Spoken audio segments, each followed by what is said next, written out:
Hello, my friends. Come, sit with me for a moment. I want to ask you something I think about often. Have you ever found yourself in a quiet moment, maybe looking in the mirror first thing in the morning, and had a thought that just lands? The thought is, how many good years, how many truly healthy, independent years do I really have left? It's a question that whispers to so many of us. We're taught to believe the answer lies in the numbers on our annual checkup report. The blood pressure, the cholesterol. But as a family doctor who has been practicing for over 30 years, I'm here to tell you a truth I've learned from sitting with thousands of patients, folks just like you. The most powerful predictors of your longevity. They are not on a piece of paper. They are hiding in plain sight, in the simple things you do every single day. I'm not talking about theory. I'm talking about reality. I remember a patient so clearly. His name was Robert, an 80-year-old jazz musician from Chicago, sharp as a tack. But his family was worried. They saw him becoming a little less steady, a little more frail. They were terrified of a fall, terrified of a hospital bill that could wipe out a lifetime of savings, and most of all, they were terrified of the day he might lose his independence. They saw the beginning of an inevitable end. But that wasn't the end. Not at all. In this video, I will not overwhelm you with complicated medical jargon. Instead, I'm going to be your guide. I will show you 7 simple, physical signs your body is using to talk to you. More importantly, for each sign, I will share the small, nearly free changes you can start today to add more life to your years. And please, make sure you stay with me until the end. Because sign number 1, the most important sign of all, is the very thing that helped Robert not only regain his confidence, but also avoid a single misstep, a fall that could have cost him his entire life savings. Before we dive in, I'm genuinely curious. If that question I asked at the beginning sounds familiar to you, if you've ever felt that quiet concern, please take a moment to comment with a simple yes below. It helps me understand, and it shows others in our community that they are not alone in this journey. Okay, let's begin. Sign number 7, your grip strength. So many of my patients come in and say something like, "Doc, I can't open the pickle jar like I used to. I guess I'm just getting old." They say it with a chuckle, dismissing it as just another small inconvenience of aging. But I want to lean in here and tell you, that pickle jar is telling you a profound story about your health. Please, do not ignore it. You see, in the medical community, we look at grip strength as a powerful window into your body's overall condition. It's not just about the muscles in your hand. It reflects your total muscle mass, the health of your nervous system, and even your body's resilience. It is a direct indicator of how well you are aging on a cellular level. Now, here is the core reason why this becomes so critical after 60. As we age, we all naturally experience something called sarcopenia, which is just a fancy word for losing muscle mass. It's a normal process. But a weak grip, that's one of the very first and most reliable signs that this process is happening far too quickly. Your body is losing its strength reserves faster than it should. And the symptoms of this are not just about jars. Think about it. Have you ever fumbled with your keys? Or dropped a coffee mug? Or maybe you've noticed that when you grab a handrail on the stairs, your grip just doesn't feel as secure and confident as it once did. That is your body sending you a message. It's a whisper now, but it can become a shout. Let me tell you about a patient of mine, a wonderful man named Michael, a 74-year-old retired teacher from Ohio. He came to me after a particularly bad year. He'd noticed he couldn't open a simple bottle of juice. He brushed it off. But then, he had 2 falls in the same year. One of those falls resulted in a trip to the emergency room, and a medical bill for over $2,500, even with his insurance. That bill was a very expensive and very painful wake-up call. When we measured his grip strength, it had declined by over 30% in just 2 years. It was the why behind his falls. And this isn't just one story. The science backs this up with staggering clarity. A landmark study published in the prestigious medical journal The Lancet, which followed over 140,000 people, found that for every 11-pound decrease in grip strength, the risk of death from any cause increased by 16%. That is a powerful, powerful statistic. So, what can we do about it? This is the best part. The solution doesn't require an expensive gym membership or fancy equipment. It is simple. And it is something you can start doing this very evening. Here is your action. Your constructive action. Find a tennis ball, or even a rolled-up pair of thick socks. And while you're watching your favorite show tonight, I want you to simply squeeze it. Squeeze it firmly for a count of 5, and then relax. Do this 10 times with each hand. That's it. It costs you nothing but a few minutes of your time. This simple act begins to rebuild the neural pathways and muscle fibers not just in your hand, but in your entire arm. So I urge you, please do not wait for a dropped plate or, God forbid, a fall. Don't wait for that expensive wake-up call that Michael received. You have the power to change this story. Start rebuilding that foundational strength today. And before we move to sign number 6, I want to ask you to make a small commitment. If you promise to try this simple hand exercise just once this week, please go to the comments right now and write the word strength. It's a way of making a promise to yourself and encouraging everyone else in our community to do the same. Sign number 6. The size of your social circle. Many people, as they journey through their retirement years, find that their world gets a little smaller, a little quieter. Friends move away to be closer to their own kids, beloved partners pass on, and sometimes, health challenges just make it harder to get out of the house. And so, a quiet belief can start to take root. The belief that being lonely is just a normal, inevitable part of getting older. But as your doctor and as your friend, I need to tell you with all the conviction in my heart, that belief is not only wrong, it is dangerous. The truth is, your social connections are just as critical to your long-term health as your diet, your exercise, and your medication. This isn't just a nice thought. It is a biological fact. When you share a meaningful conversation, when you laugh with a friend, your brain releases a cascade of what I call good hormones, like oxytocin. These hormones act as a powerful, natural anti-inflammatory. They lower your blood pressure. They calm your nervous system. At the very same time, they reduce the levels of the stress hormone, cortisol, which, over time, can damage your heart and cloud your memory. So you see, connection is medicine. The core reason this becomes so essential as we age is that a shrinking social circle can happen so silently. It's not a sudden event. It's a slow fade. The weekly phone call becomes a monthly one. The coffee date that just stops happening. And before you know it, the silence in the house feels a little heavier. That isolation doesn't just stay in your heart. It seeps into your body. And what are the symptoms? They are often the very things we blame on age. Do you find yourself feeling more tired than you used to? A little more forgetful? Maybe some brain fog? Before you decide it's just a number on your birthday cake, I want you to ask yourself a different question. When was the last time I had a really good, deep laugh with someone I care about? The answer might surprise you. I will never forget a patient of mine, a lovely lady named Carol. She was a 76-year-old widow, living alone in a quiet Florida suburb after her husband had passed. She told me she was fine, that she enjoyed the peace. But over time, I watched her spark begin to dim. Her energy dropped. Her memory, once sharp, became foggy. She started skipping meals. I was genuinely concerned. But instead of prescribing a new pill, I prescribed a local free-to-join book club at the public library. She was hesitant, but she went. After just 2 months of weekly meetings, she was a different person. Her mood was lifted. Her appetite was back. And get this, her blood pressure dropped by 12 points without any change in her medication. She came into my office, and with a twinkle back in her eye, she said, "The books are great, Doc, but it's the laughter. The laughter is what keeps me alive." Carol's story is a beautiful illustration of what science has been telling us for years. The National Institute on Aging has reported that chronic loneliness can increase the risk of developing dementia by a staggering 40%. And I don't have to tell you what a diagnosis like that means. Not just for your own life, but for the financial and emotional well-being of your family. The costs for specialized memory care in America can easily soar past $70,000 a year. A few friendly conversations can be the most powerful and affordable insurance policy you have. So, what is our constructive action?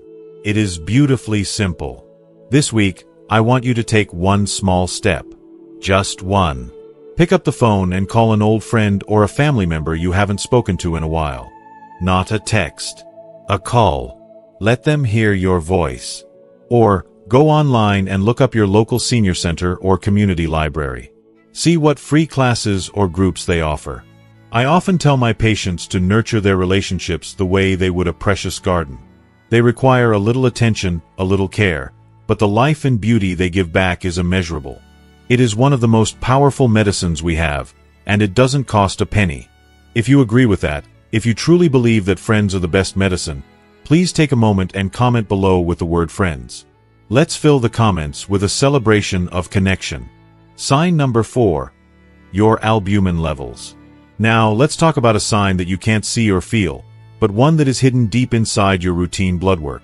It is a number that most people, and frankly, even some doctors, tend to gloss over. But I never do. I'm talking about your serum albumin level. The easiest way to understand albumin is to think of it as your body's protein reserve tank. It's also the primary repair crew. This protein, made by your liver, is essential for transporting vitamins and hormones, for healing tissues, and for fighting off infections. When your albumin level is low, it means your body's reserve tank is running on empty. Your repair crew is short-staffed. Now, why does this become so critically important as we get older? There are two main reasons. First, as our metabolism changes, our appetite sometimes decreases. We simply eat less, and often, we don't get enough high-quality protein. Second, our digestive system can become a little less efficient at absorbing the protein we do eat. This can lead to a slow, silent drain on our protein reserves over months or even years. The symptoms of low albumin are subtle, and they are often mistaken for other things. Do you find that you bruise very easily? A little bump that leaves a big, dark mark? Or perhaps a small cut on your finger that seems to take forever and a day to heal properly? That persistent, bone-deep fatigue that doesn't seem to go away no matter how much you rest? That could be your body telling you that its repair crew doesn't have the supplies it needs to do its job. I think of Eleanor, an 81-year-old retired seamstress. She had always been slender, but she told me she'd lost another 10 pounds without even trying. She didn't feel sick, just faded. Her blood test gave us the answer. Her albumin was down to 3.3. We immediately got her working with a nutritionist. It wasn't complicated. She started adding more eggs, lentils, and a simple protein shake to her meals. Within 2 months, her albumin level was back in the healthy range. But more importantly, she felt the difference. Her energy returned. The bruises faded. She told me, "Doc, it feels like I've refilled my body's bank account." And she was right. A 2020 study found that raising albumin levels in elderly patients led to a 32% reduction in hospital stays. Think about that. Fewer hospital stays can mean saving tens of thousands of dollars and, more importantly, preserving your independence. So, here is your simple, 2-part action plan. First, the next time you have your blood drawn, ask your doctor one simple question: how is my albumin level? Be your own advocate. Second, consider the role of food as medicine. Try adding one simple protein-rich food to your daily diet, like a hard-boiled egg or a handful of almonds. You must give your body the raw materials it needs to keep you strong. Was this information about albumin surprising to you? If it was, if this is something you've never heard before, please let me know by commenting with the word WOW. It helps me know what topics are most helpful for you. Sign number 3. Sleep disruption from breathing problems. For years, we've treated snoring as a bit of a running joke. The punchline of countless cartoons and sitcoms. A spouse who snores like a freight train, rattling the windows. We've been conditioned to see it as a nuisance, an annoyance, and the profound exhaustion that so many of us feel during the day. We chalk it up to a bad night's sleep, or we simply blame it on the number of candles on our last birthday cake. But today, I need to reframe this for you, and I need to be very direct. If you or your partner is a loud, chronic snorer, and you are waking up feeling exhausted, that is not a nuisance. That is a life-threatening warning sign. And it is one of the most underdiagnosed and deadliest predictors of longevity in seniors. I'm talking about obstructive sleep apnea. Let's break down what is actually happening. Sleep apnea is not just about the noise of snoring. It is about the silence that comes between the snores. That silence. That is a moment when you have completely stopped breathing. Your airway has become blocked, and for 10, 20, even 30 seconds or more, your body is being starved of oxygen. Your brain, in a panic, sends a jolt of adrenaline to wake you up just enough to gasp for air. And this cycle, this violent cycle of suffocation and panicked awakening, can happen dozens, or in severe cases, hundreds of times every single night. The core reason this becomes exponentially more dangerous as we age is that the muscles in our throat, just like other muscles in our body, can lose their tone and become more relaxed, making them more likely to collapse and block our airway during sleep. This, combined with the fact that our cardiovascular systems are already under more strain, creates a truly perfect storm. Each time your breathing stops, your blood oxygen plummets. Your heart is forced to pump harder and harder to circulate what little oxygen is left. Your blood pressure skyrockets. Night after night, year after year, this relentless stress wages a war on your heart and your brain. And the symptoms during the day are the clues. Do you wake up with a very dry mouth or a sore throat? Do you have a headache right when you wake up in the morning?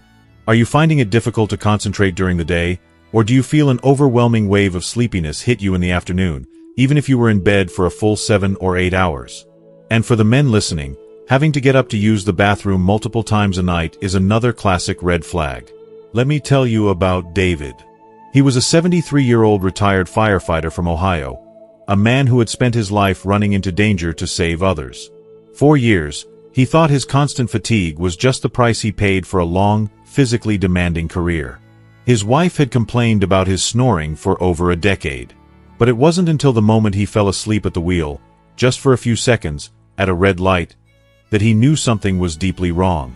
That terrifying moment saved his life. We ordered a sleep study, which he was able to do in the comfort of his own home.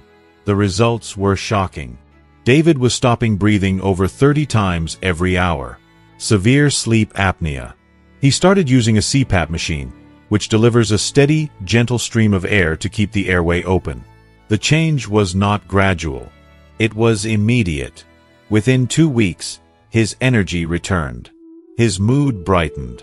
His blood pressure, which had been stubbornly high at 148/92, dropped to a beautiful 128/78.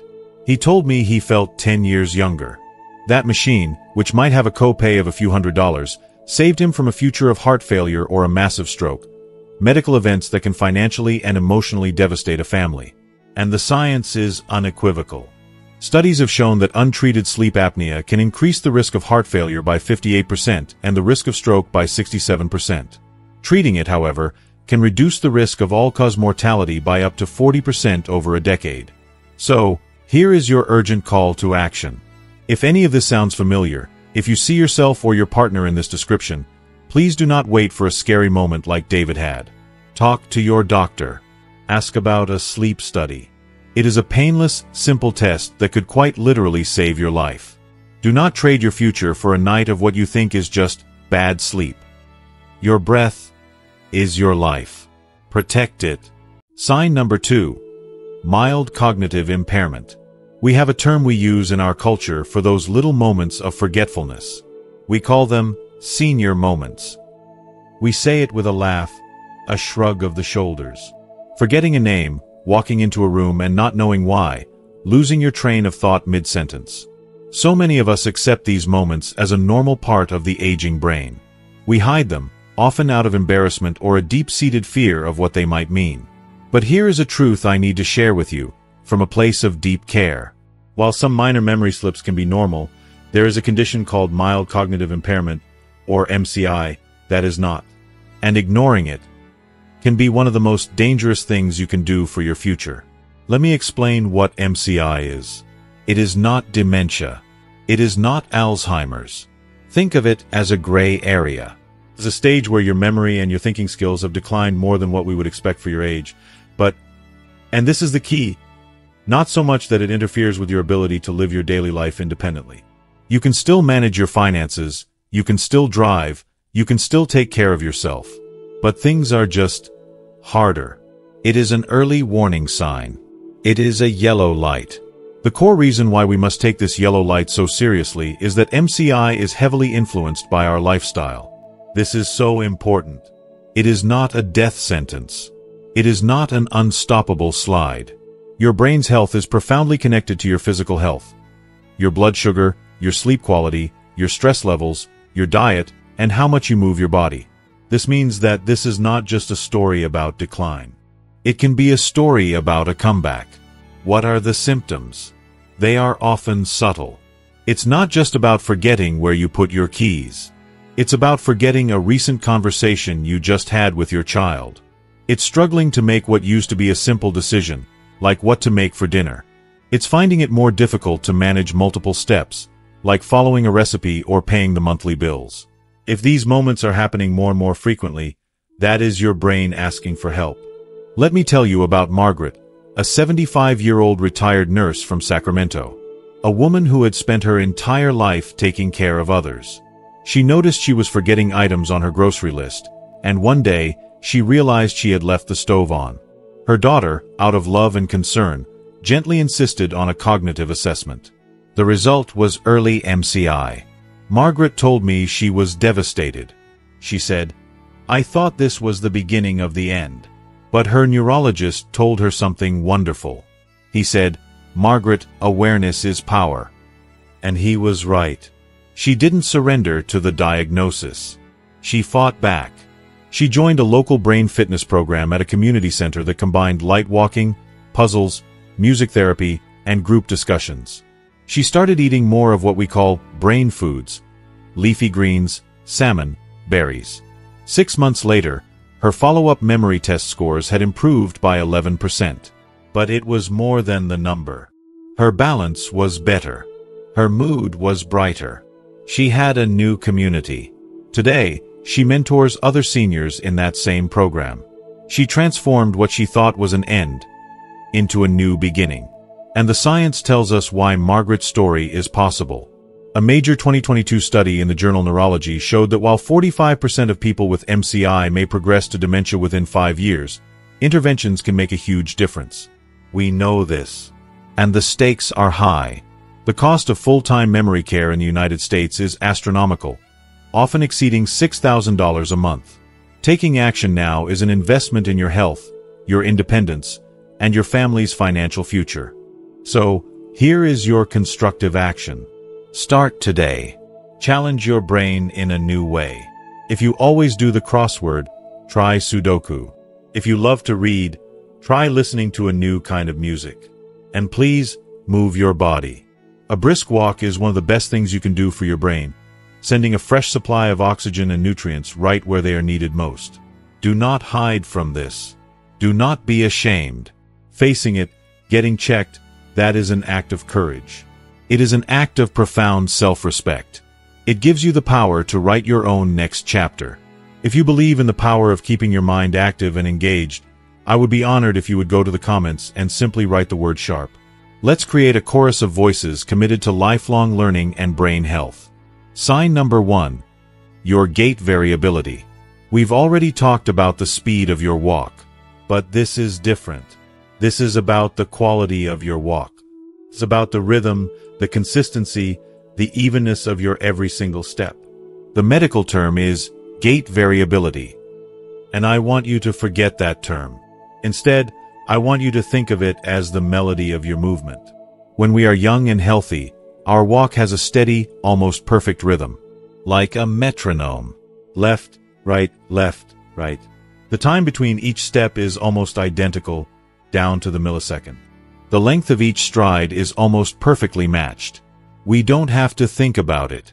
Our bodies just do it. But as we get older, sometimes, that perfect rhythm can start to falter. A little stutter can creep in. A tiny hesitation. An almost imperceptible inconsistency between one step and the next.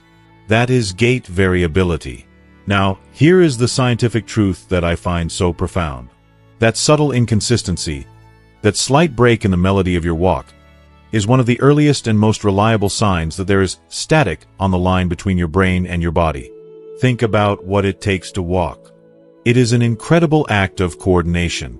Your brain's movement center, your inner ear for balance, your spinal cord, the nerves in your legs, the sensors in your joints. Every single part of your nervous system has to fire in perfect, beautiful synchrony. When that synchrony begins to fray, even just a little, it shows up first in the rhythm of your walk. Long before other, more obvious symptoms appear. This is the core reason why it is such a powerful predictor. A high gait variability is one of the most sensitive indicators of declining neurological health. It is the body's earliest whisper that something is amiss, and it is a top predictor of a future fall. And what are the relatable symptoms? They are subtle. Have you ever felt a moment's hesitation when you turn a corner in your house?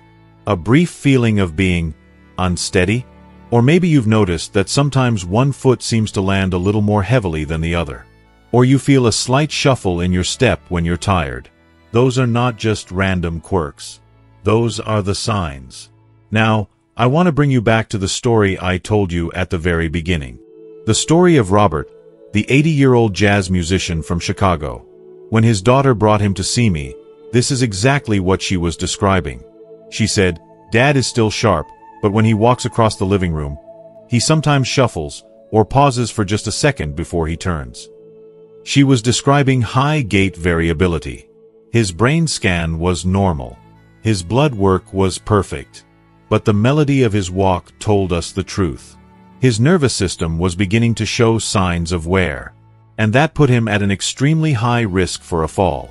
A fall that, at his age, could lead to a broken hip, a long hospital stay, a loss of independence, and a cost that could easily exceed $90,000 for a year in a nursing facility. It could have destroyed his life and his life savings.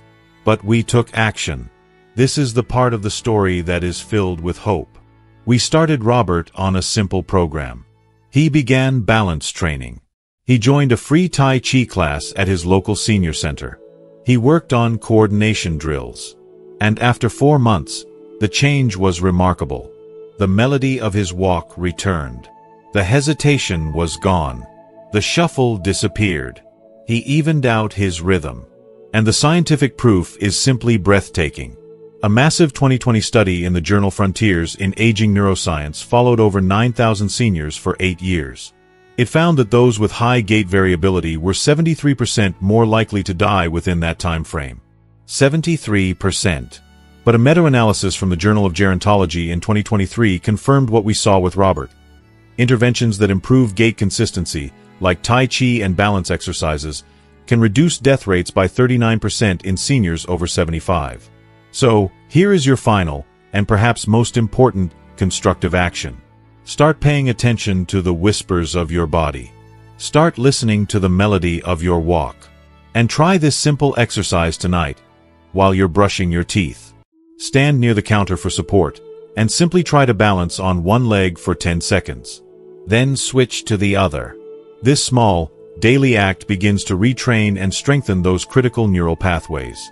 Your footsteps are telling the story of your future. And the beautiful truth is, you still get to write the next verse. And so, we come to the end of our journey through these 7 signs.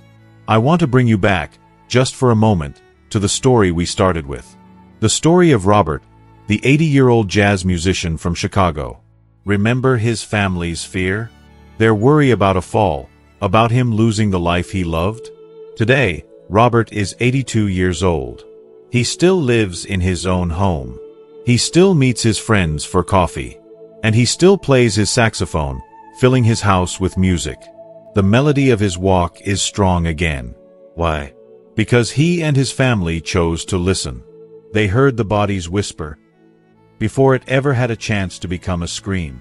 They took small, simple actions that completely changed the trajectory of his future. He didn't just add years to his life. He added life back into his years. And that, my friends, is the single most important lesson I hope you take away from our time together today. These 7 signs, they are not meant to be sources of fear. Not at all. They are messages. They are loving communications from a body that has carried you through a lifetime. Your body is giving you a roadmap. It is pointing the way toward a longer, stronger, more independent future. And the most beautiful and powerful truth of all is that you are the one holding the map. You are the one in the driver's seat. As we wrap up, we've explored 7 critical signs that can truly transform our golden years. But knowledge is only powerful when we put it into action. So now, I have one important question for you. What is the one commitment you are making to yourself after watching this video? It could be as simple as, I will try the balance exercise while I brush my teeth, or I will call my old friend tomorrow, or I will ask my doctor about my albumin level. Please share your personal commitment in the comments below. Reading your commitments is the best part of my day. And when you share, you don't just inspire yourself. You give courage and inspiration to every single person who reads it. Let's fill that space with promises to ourselves. And if you found real value and inspiration in our time together, if you feel a little more hopeful and a little more empowered than you did when you started this video, please show your support by giving it a like. It's the best way to help this message reach others who may need to hear it. To ensure you continue on this journey with us and never miss another video full of this kind of wisdom, hit that subscribe button. It's more than just subscribing. It's joining a community. A community of people dedicated to living our best lives together. Finally, think of one person in your life. One person you love who needs to hear this message today. Please, share it with them.